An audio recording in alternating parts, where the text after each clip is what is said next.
Hello everyone, welcome back to my channel. तो मैं 29 मई के द हिंदू का आज डिस्कशन करने वाली हूँ। और कल जिन्होंने प्रीलिम्स का एग्ज़ाम दिया था, तो जिनका हो रहा है आंसर के मिलाने के, बहुत सारे कोचिंग इंस्टीट्यूट ने डाला है, तो बहुत ही अच्छी बात है, आप आगे बढ़ो। और जिनका नहीं हो रहा है उसमें होप लूज़ करने की ज़रूरत नहीं है, आगे सारी चीज़ें अच्छी होंगी और आपको आगे अपना प्रिपरेशन स्टार्ट रखना है।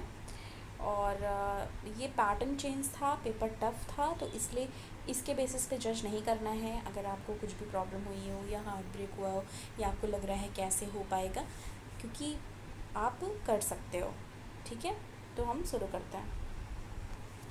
तो पहले हम यहाँ से स्टार्ट करेंगे। India get new parliament house, PM says it's symbol of aspiration. ठीक है, इसकी बात यहाँ पे की जा रही है।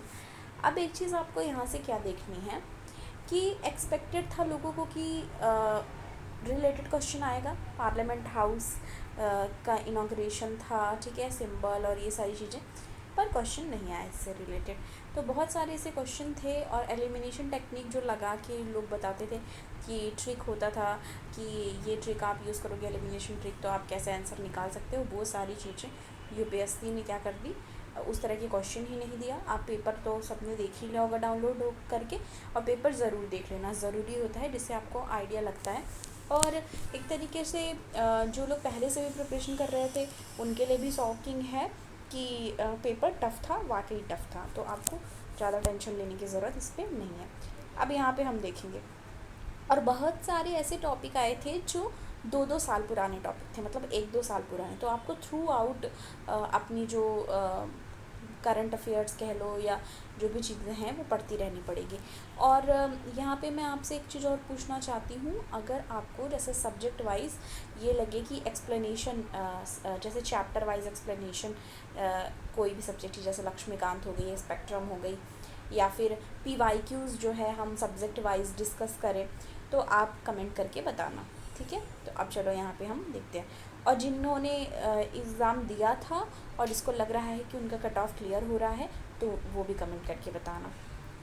अब यहाँ पे देखो, जिनका नहीं हो रहा है वो भी बताना जिन्होंने दिया था। ठीक है, इसमें कोई ऐसी बात नहीं है, आप कर सकते हो। ठीक है, ओके।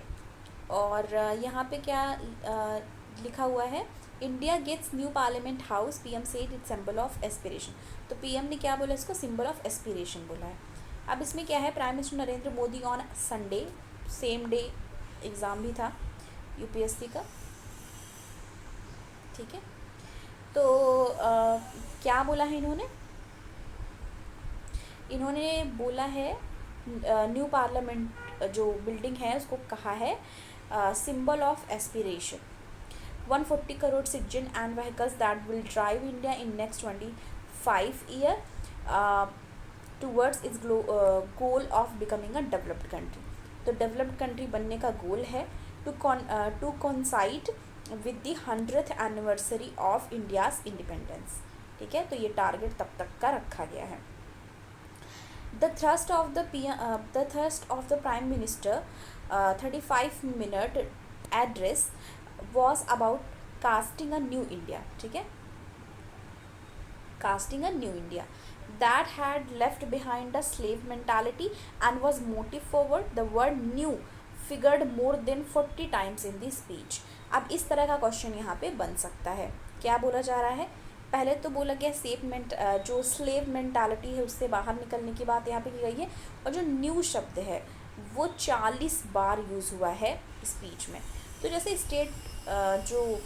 स्टेट सर्विसेज और ये सब होते हैं, और वी नेवर नो कि अभी इस तरीके से पैटर्न चेंज हो रहा है, तो आई डोंट नो कि इस तरीके का पूछेगा कि नहीं, पर यह आपको जानना चाहिए कि 40 टाइम्स इन्होंने न्यू फिगर्ड, जो वर्ड है न्यू, उसको 40 टाइम्स स्पीच में यूज़ किया है। It is not only a building, it's reflection of aspiration and dream of 140 crore Indian. This is the temple of और डेमोक्रेसी। तो उन्होंने कहा है कि ये टेम्पल है डेमोक्रेसी का, giving the message of India's determination to the world. Okay, तो ये बात कही है उन्होंने। मिस्टर मोदी से there came a time in the history of every country when consciousness was awakened ठीक है। New the last such phase was 25 years before India gained independence. In 25 years India will complete 100 year, मतलब अगले 25 सालों में India complete कर लेगी 100 साल आज़ादी के, ठीक है। Complete 100 years of independence. Together we make India a developed nation in these 25 year। तो कह रहे हैं कि इंडिया को क्या बनाना है, डेवलप्ड नेशन 25 सालों में। In the next 25 years the new law to be made in this new building of parliament will make India developed India. The new parliament house will be witness to rise and Aatmanirbhar Bharat, मतलब self reliant India की बात की जा रही है, ठीक है। Okay, self reliant का मतलब आपको पता होगा कि अपने में ही समृद्ध बनना, ठीक है। और इंडिजिनस चीज़ों पे ध्यान दिया जा रहा है, स्वदेशी मतलब यहाँ की बनी चीज़ों पे ध्यान दिया जा रहा है। डेवलप्ड कंट्री बनना एक बड़ी बात है हमारी इंडिया के लिए, तो उस एस्पिरेशन को लेकर आगे बढ़ रहे हैं। अब यहाँ पे क्या कहा जा रहा है, आगे देखेंगे हम। Elaborate ceremony. The inaugural ceremony was conducted in 2 phase.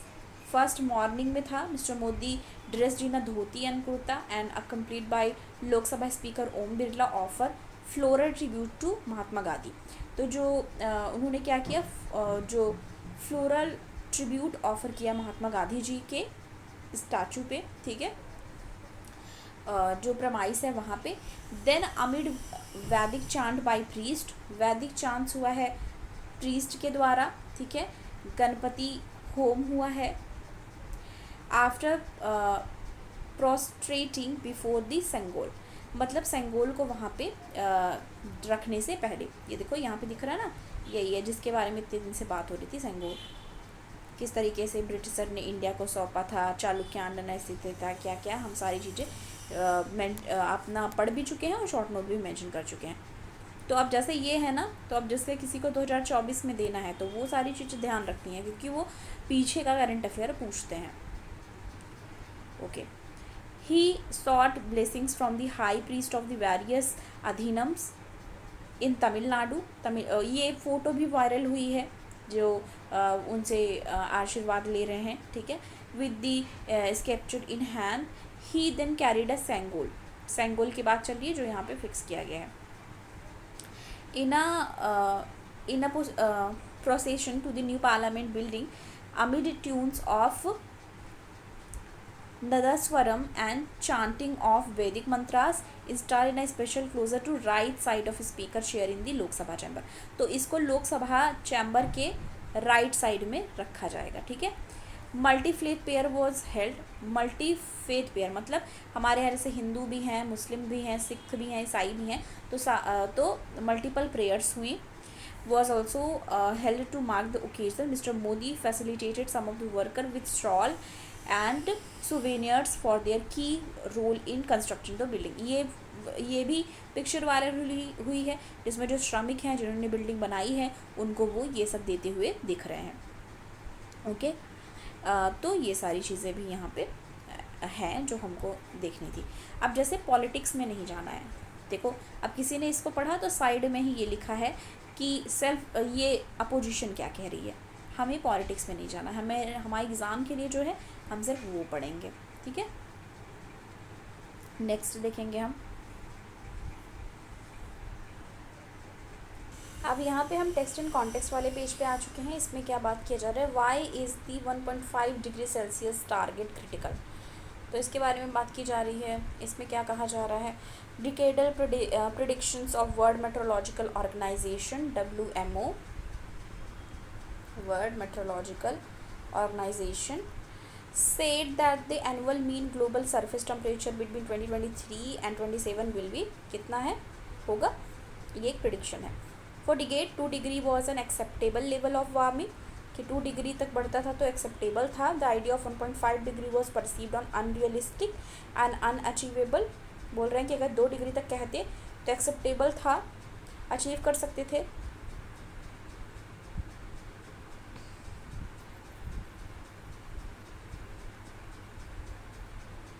हाँ, तो मतलब उन्होंने ये चीज़ें यहाँ पे बोली हैं. However, the 2 degree target was unacceptable. बोल रहे 2 डिग्री क्या है, unacceptable to small island countries as is implied that its survival was compromised. तो ये ग्लोबल वार्मिंग से रिलेटेड यहाँ से टॉपिक निकला. ठीक है, ग्लोबल वार्मिंग. अब नेक्स्ट हम देखेंगे, अभी कोई वैसी आप खुद देखो टॉपिक्स आ नहीं रहे, पर हमें लगातार पढ़ते रहना पड़ता है. ओके, अब यहाँ पे देखो सावरकर के बारे में बात हुई है. Savarkar ji, Savarkar could not tolerate mindset of slavery, says Modi. Prime Minister Narendra Modi on Sunday hailed Hindutva ideology. V.D. Savarkar, saying his personality exuded strength and his fearless and self-respecting nature could not tolerate the mindset of slavery. कि वो उनके बारे में बोल रहे हैं कि किस तरीके से उनको स्लावरी जो है वो नहीं पसंद थी. ओके, और 100 जो फर्स्ट मन की बात ब्रॉडकास्ट है उसमें भी उन्होंने ये सब बात की है. अब यहाँ पे देखो सावरकर जी के बारे में. Savarkar personality, strength, magnanimity. Lok Sabha speaker Om Birla and union minister paid tribute to Savarkar in the central hall of old parliament building. तो ट्रिब्यूट भी दिया गया, गांधी जी को भी दिया गया, सावरकर जी को भी दिया गया. तो ये भी यहाँ पे बताया जा रहा है. Focus now shift to VP enclave new PMO MP chamber. तो आज मोस्टली इसी से रिलेटेड आया है क्योंकि कल सबसे बड़ी न्यूज़ वही थी. ठीक है, तो focus on shift to VP enclave new PMO MP and chamber.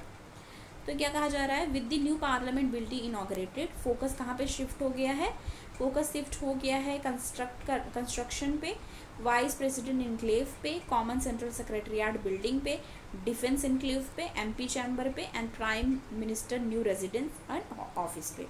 तो इस पे क्या है, पूरा फोकस चला गया है. ठीक है, पूरा फोकस इस पे ही है अभी. तो ये यहाँ पे भी बताया जा रहा है. अब जो आगे का हो सकता है कि अभी मतलब ये बहुत ही इनिशियल पे, जैसे जस्ट पेपर ख़त्म हुआ है और ये सारी चीज़ें यहाँ पे आ रही हैं मतलब न्यूज़ में, तो मेंस में और नेक्स्ट प्रीलिम्स में आने की हो सकती है क्योंकि कई क्वेश्चंस ऐसे भी थे जो बहुत पहले के भी वहाँ पे पूछे गए थे. तो अभी से लिख के रखोगे तो लास्ट में रिवाइज कर पाओगे. ठीक है, the new parliament building is second project that has been completed. ठीक है, सेकेंड प्रोजेक्ट था. First was redevelopment of central vista avenue. तो ये याद रखना है कि फर्स्ट कौन सा था. ठीक है, और ये कौन सा था, ये सेकेंड था पार्लियामेंट बिल्डिंग. ठीक है, तो ये न्यू सेंट्रल विस्टा एवेन्यू था, stretching for Vijay Chowk to India gate. ये था. इंफ्रास्ट्रक्चर फर्म लार्सेन एंड टॉर्बो लिमिटेड इज़ LNT की बात हो रही है यहाँ पे. ठीक है, जिसको फुल फॉर्म नहीं पता, LNT. Executive enclave housing PMO cabinet secretariat. तो ये सब नहीं जानना है, तो बस आपको यहाँ से पता चल गया कि फोकस फिर कहाँ शिफ्ट हो गया है और पहला कौन सा था. ठीक है, पहला कौन सा था यहाँ पे मैंने लिख भी दिया है, देखो मतलब यहाँ पे मैंने हाईलाइट कर दिया है. पहला विजय चौक से इंडिया गेट तक का था और ये सेकेंड है न्यू पार्लियामेंट बिल्डिंग. तो यहाँ पे ये भी हमने देख लिया. ठीक है, Foucault pendulum swing inside the new parliament. तो पेंडुलम यहाँ पे है. तो इसकी बात यहाँ पे की जा रही है. It is a deceptively simple advice use to illustrate the earth rotation को देखने के लिए यहाँ पे ये सेट किया गया है. One of the feature of the new parliament building in the new Delhi inaugurated on Sunday is the Foucault pendulum suspended from its constitutional gallery area. It has been designed and installed by किसके द्वारा design किया गया है, design और install किया गया है national council of science museum NCM Kolkata के द्वारा. The Foucault pendulum is a name for Léon Foucault, the French physicist. ये फ्रेंच फिजिसिस्ट थे who devised the apparatus in 19th century. it is a deceptively simple device used to illustrate earth rotation को क्या करने के लिए, illustrate करने के लिए. At the time Foucault set up the first public earth rotation as well as established fact. तो ये चीज़ भी यहाँ पे है. Pendulum consist of bob suspended at end of the long. तो ये उसके बारे में थोड़ी इन्फॉर्मेशन दी हुई है. As a pendulum swing imaginary surface across with the wire and bob swipe it's called plane of swing. उसको क्या कहेंगे, प्लेन ऑफ स्विंग. तो उसके बारे में भी यहाँ पे नाम याद रखना है आपको. नाम क्या है, फुकाल्ट पेंडुलम, और ये किसके नाम पे गया है वो याद रखना है. ठीक है, अब ये भी हमने देख लिया. From prevalence in 8 state in 2001 dengue now a nation wide infection. ठीक है, तो डेंगू की बात फिर से चल गई है कि कैसे नेशन वाइड इन्फेक्शन हो गया है. ठीक है, face the shortage of entomologist, a trickier vector, increased trouble unless optimal public participation for prevention infection genography of dengue, which was restricted to 8 states in 2001, currently cover all state and union territory. ठीक है, तो इसके बारे में भी यहाँ पे थोड़ा सा बताया गया है. अब यहाँ पे देखो क्या कहा जा रहा है. Dengue has now breached the country last western Ladakh 2 case in 2022. मतलब 2 केसेस देखे गए लद्दाख से. ये सब चीज़ें बताई जा रही. ठीक है, अब ICMR ने क्या कहा है, हमें ये मिनिस्ट्री का जानना होता है कि वो क्या कह रहे हैं. As the country gets ready to welcome the south west monsoon start होने वाला है. ठीक है, which is associated with the risk of certain disease including malaria, dengue, Zika. ठीक है, तो ऐसा ICMR कह रही है. तो यहाँ पे फिर इसकी बात ICMR ने क्या बोला है, किस तरीके से बोला है कि जो साउथ वेस्ट मानसून है which is associated with the rise of certain disease. कौन कौन से, जैसे मलेरिया, डेंगू, जीका. और ठीक है, the ICMR confirm that dengue, ठीक है, इसको इंग्लिश में बहुत लोग डेंगी भी कहते हैं इंग्लिश में, infection geographically has won. During the past 2 decades there has been a significant geographical spread of dengue. तो significant geographical spread भी देखा गया डेंगू का with an 11-fold increase in repeated outbreak rural areas में. ठीक है, कहाँ पे, रूरल एरियाज़ में. तो ये भी याद रखनी है, रूरल एरियाज़ में. contributed approximately कितना 32% of the total cases in 2015 and 16 और 41% to 45%. ठीक है, हैव इंक्रीज्ड, मतलब इतना बढ़ा. इसकी बात यहाँ पे की जा रही. ICMR said that the risk from dengue which is now endemic in more than 100 countries has been propelled by several factors including climate change, increased urbanization and increased travel. किन किन वजह से हो रहा है ये भी इन्होंने बता दिया. और एंडेमिक है 100 कंट्रियों में डेंगू. ठीक है, तो डेंगू जो है वो एंडेमिक है 100 कंट्रीज़ में. और इसके फैक्टर्स जो हैं, क्लाइमेट चेंज है, इंक्रीज अर्बनाइजेशन और ट्रेवलिंग का. हिम्मत Singh from the ICMR national institute malaria research note that problem in the control of Aedes born. ये सबको पता है, इस तरह का क्वेश्चन आ भी चुका है कि ये किसका बॉर्न है, एडिस बॉर्न है. ठीक है, एडिस बॉर्न है ये, तो ये भी याद रखना है यहाँ से हमको. Aedes borne disease are manifold, day biting habit, multiple biting और लॉन्ग क्यूबेशन. क्या क्या रहता है इसका, डे बाइटिंग होती है, डे बाइटिंग हैबिट होती है, मल्टीपल बाइटिंग होती है और लॉन्ग इंक्यूबेशन पीरियड होता है. Fast transport egg retail up to 1 year, container breeding, human environment and intermittent water supply, poor waste management and construction site. तो ये सारी चीज़ें भी यहाँ पे हैं. According to the central government paper on the dengue break in India, dengue vector is a very different from malaria.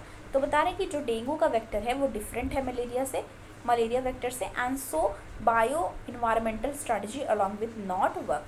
This coupled with the shortage of entomologist in the country work to have the spread of dengue. ICMR official ने क्या कहा है, that beside the work on vaccine they were also looking at increasing awareness and promoting prevention people participation. तो ये सारी चीज़ें भी किसके लिए यहाँ पे बताई गई हैं, डेंगू के लिए, ठीक है। डिजीज़ से रिलेटेड आता है तो इसलिए ये हमारे सिलेबस से रिलेटेड हो जाता है। ओके,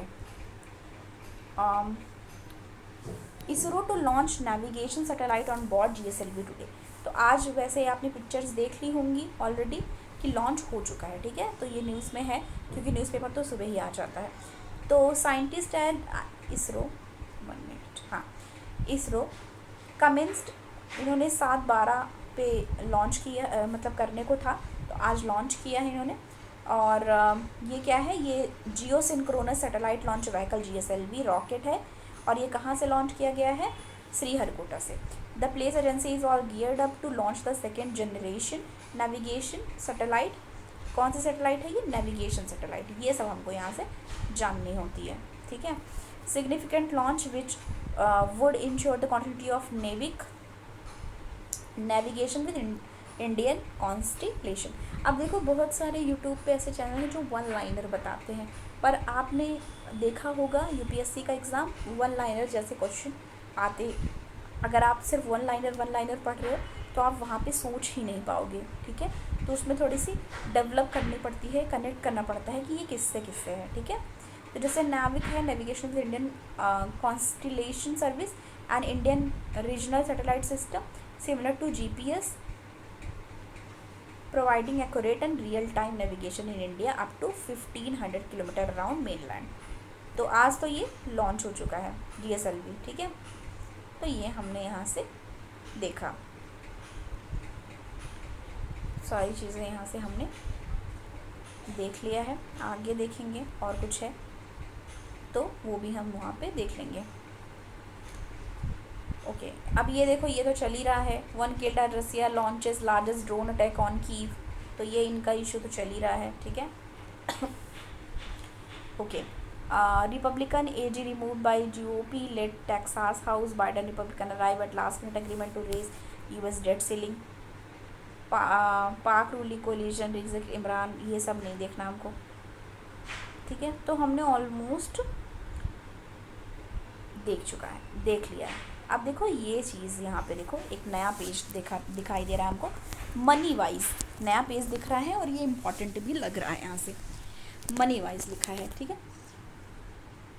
इकोनॉमी से रिलेटेड यहाँ पे बात हो रही है, हम देखेंगे क्या कहा जा रहा है। Growth versus value, the age old investment debate. Growth versus value की बात हो रही है। These are the 2 broad classification for long term equality in the investment, growth और value stock. Growth stock are those, growth stock कौन से होते हैं, those that offer higher than market average, जो प्रोवाइड करते हैं, मतलब ऑफर करते हैं higher than market average growth in the terms of earning and revenue. मतलब इसमें ये कहा जा रहा है कि जो 2 तरह के हो गए, ग्रोथ एंड वैल्यू स्टॉक की बात की, लेकिन जो कहा जा रहा है कि जो ग्रोथ स्टॉक है वो स्टॉक होते हैं जो हायर होते हैं मार्केट एवरेज ग्रोथ से। और किस टर्म में, चाहे अर्निंग की बात कर लो चाहे रेवेन्यू की बात कर लो, रेवेन्यू और अर्निंग के टर्म में अगर बात करोगे तो वो हायर होते हैं मार्केट एवरेज ग्रोथ से, ठीक है। ये हो गया। अब यहाँ पे कहा जा रहा है they are generally characterised by high price to earning ratios. तो high price to earning ratios होते हैं reflecting the higher growth rate, low cost structure, higher growth rate, low cost structure due to network effect such lower. तो ये सारी चीज़ें यहाँ पे बताई जा रही हैं। Lower reliance on the debt to fund capital requirements, therefore these companies tend to have manageable debt level by raising capital predominantly throughout the issuing equity rather than borrowing। अब देखो यहाँ से ये लाइन हमको समझने की ज़रूरत है। यहाँ पे ये कहा जा रहा है कि कंपनीज क्या करती हैं, tend to have manageable debt, वो डेट को मैनेज करती हैं, इसको डेप्ट नहीं पढ़ते हैं, ये याद रखना, डेट पढ़ते हैं, ठीक है। डेट होता है, कॉमर्स बैकग्राउंड के जानते होंगे या फिर जो प्रिपरेशन कर रहे होंगे या फिर जिन्होंने किसी से सुना होगा वो जानते होंगे, ठीक है। तो raise capital predominantly through issuing, क्या इशू करके, इक्विटी रादर देन बोरोइंग, मतलब lower cost of capital due to low dividend yield. तो ये है। अब हमने ग्रोथ की बात कर ली ऑलरेडी, ठीक है। अब हम किसकी बात करेंगे, यहाँ पे हम वैल्यू कंपनीज़ की बात करेंगे, वैल्यू कंपनीज़ की बात यहाँ पे करेंगे। ये क्या है ये देखते हैं यहाँ से। On the other hand value companies tend to have higher working capital. तो वैल्यू जो कंपनीज है उसका हायर वर्किंग कैपिटल रिक्वायरमेंट्स है, ग्रेटर रिलायंस ऑन बोरोइंग, उनकी जो ज़्यादातर निर्भरता है वो बोरोइंग पे होती है, टू फंड कैपिटल रिक्वायरमेंट्स। पहले वाला क्या था, बोरोइंग पे ना फोकस करके किस पे था, issue equity rather than borrowing. ये यहाँ से याद रखो, इक्विटी रादर देन बोरोइंग यहाँ पे कही जा रही है, पर यहाँ पे क्या कहा जा रहा है, ये क्या करते हैं, सॉरी बोरोइंग पे ध्यान देते हैं, उस पर इक्विटी पे था, इस पे बोरोइंग पे। ये ऐसे हम याद कर सकते हैं ग्रोथ और वैल्यू का difference. High dividend yield and low price to earning ratios, इनका क्या होता है, low price to earning ratio होता है, और इनका क्या होता है, इनका lower cost of capital due to low dividend yield. ठीक है, तो हम दोनों का कंपेयर यहाँ पे देख रहे हैं। They generally have lower profit margin, lower profit margin होता है देन ग्रोथ कंपनीज। मतलब ग्रोथ कंपनीज जो होती है उनके कंपैरिजन इनका लोअर प्रॉफिट मार्जिन होता है, ये आपको याद रखना है। ठीक है, तो वो नाम से भी आप इंडिकेट वहाँ पे कर लोगे। ठीक है, तो ये सारी चीज़ें भी यहाँ पे बताई जा रही। Companies in India such as Tata Steel, Tata Chemicals and Vedanta fall in this category. These firm would prefer to fund capital has been next to zero, leading to treasuries not being viable options to yield return। तो इसका example उन्होंने बताया है।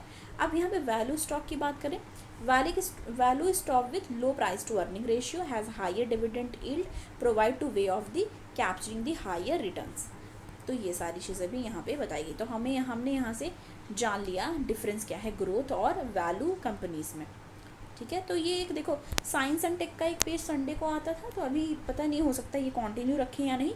Money wise करके भी एक page यहाँ पे आ गया है। ठीक है, स्पेंडिंग वर्सेस सेविंग की बात की गई है यहाँ। There is always a battle between desire to spend and urge to save. Saving for the future is behaviourally different. However, systematic investment plan help to address this. Spending seem natural. Spending natural लगता है, saving appear to be forced habit। तो मतलब बता रहे हैं कि जैसे अगर हम स्पेंडिंग की बात करें तो ये नेचुरल लगता है, पर अगर हम सेविंग की बात करें तो लगता है कि फोर्स्ड हैबिट है, कि हम खुद से मतलब ज़बरदस्ती करवा रहे हैं वो चीज़। ठीक है, ये चीज़ यहाँ पे बोली जा रही है। Here we discuss primary reason for saving for the future is behavioral difficult. We also show how systematic investment plan SIPs, SIP की बात की गई है यहाँ पे, systematic investment plan help us address this issue. तो ये इंपॉर्टेंट दिख रही। हालांकि बहुत सारे लोग जिनको स्टॉक और जिनको ये सारी चीज़ों में इंटरेस्ट होगा तो SIP के बारे में जानते होंगे, सिस्टमैटिक इन्वेस्टमेंट प्लान। अब यहाँ पे देखो present happiness, our primary goal is to improve our financial wellbeing. Primary goal क्या है, इम्प्रूव करना फाइनेंशियल वेलबींग को। All decision we take gear towards increasing pleasure of reducing pain. मतलब हम क्या चाहते हैं, हम प्लेजर के लिए ही चीज़ें खरीदते हैं। ठीक है, and as this is the optimal way to improve our wellbeing, it is in this context you must consider spending and saving habit. तो इस वजह से हम स्पेंडिंग और सेविंग हैबिट को अडॉप्ट करते हैं। Spending on product and services today us immediate happiness. सच बात है ये, मतलब बहुत सारे लोग को शॉपिंग करना पसंद होता है, बहुत सारे लोग को सामान खरीद के उनको अच्छा लगता है। तो बताया जाना कि spending and product, sorry spending profit नहीं है ये, स्पेंडिंग ऑन प्रोडक्ट, मतलब स्पेंड करना प्रोडक्ट पे और सर्विसेज पे आजकल लोगों को इमीडिएट हैप्पीनेस उनको मिलता है, कि जैसे उनको लगता है कि हाँ उन्होंने कुछ खरीद लिया, तो वो उनको इमीडिएट हैप्पीनेस देता है। Saving today can provide happiness in the future. तो ये भी है। अब देखो स्पेंडिंग और सेविंग की बात की जाए तो स्पेंडिंग का बता रहे हैं इमीडिएट हैप्पीनेस मिल गई, जैसे आपने कहीं स्पेंड कर दिया तो आपको इमीडिएट हैप्पीनेस मिली। और सेविंग, ठीक है, सेविंग किया तो वो क्या होगा, प्रोवाइड हैप्पीनेस इन फ्यूचर। मतलब सेविंग जो है हमें फ्यूचर में हैप्पीनेस देगी, पर अभी हम करंट में कुछ स्पेंड करके कुछ खरीदते हैं तो वो इमीडिएट हैप्पीनेस देती है। ये एक डिफरेंस इन दोनों में बताया जा रहा है। But saving is likely to cost pain todays, you must spend less today to save for future. मतलब अभी कम स्पेंड करना पड़ेगा अगर हम फ्यूचर के लिए क्या करना चाहते हैं, सेव करना चाहते हैं। ठीक है, also happiness in the future depend on the how skilful and lucky you are with the investment. जैसे अब ये कहा गया कि सेव कर रहे हो, ठीक है, कोई बोल रहा है या कुछ भी फ्यूचर के लिए कर रहे हो, तो ऐसे भी है वहाँ पे कि स्किलफुल और लकी आप कितने हो।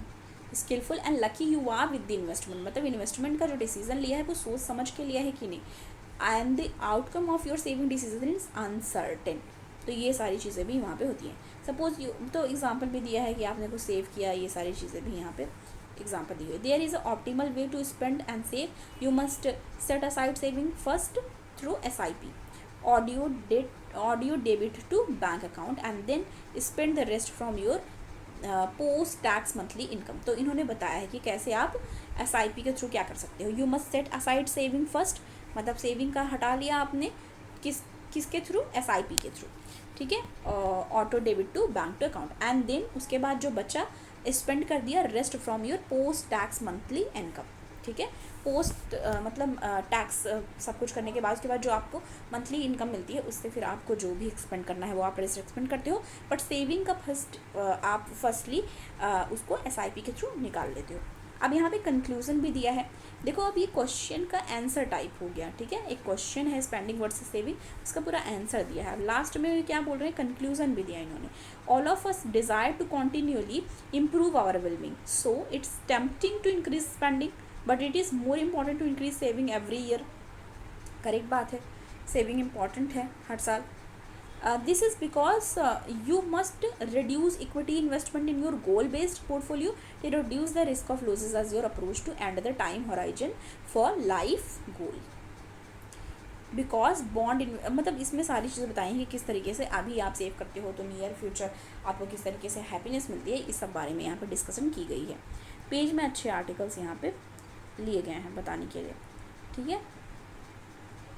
तो हमने ऑलमोस्ट सारी चीज़ें यहाँ पे डिस्कस कर ली हैं, और अभी कल से हमारा रेगुलर बेसिस पे शॉर्ट नोट भी डिस्कस होगा, और शॉर्ट नोट बनेगा, डिस्कस होगा, और हमारा ये एनालिसिस भी चलेगा। तो आज मैं ये आपको एनालिसिस का वीडियो प्रोवाइड कर रही हूँ, कल से हमारा short note analysis through out हमारा चलता रहेगा, ठीक है। नो मैटर व्हाट आपको मिलेगा ही मिलेगा, ठीक है। तो थैंक यू सो मच, मिलती हूँ आपको मैं नेक्स्ट वीडियो के साथ।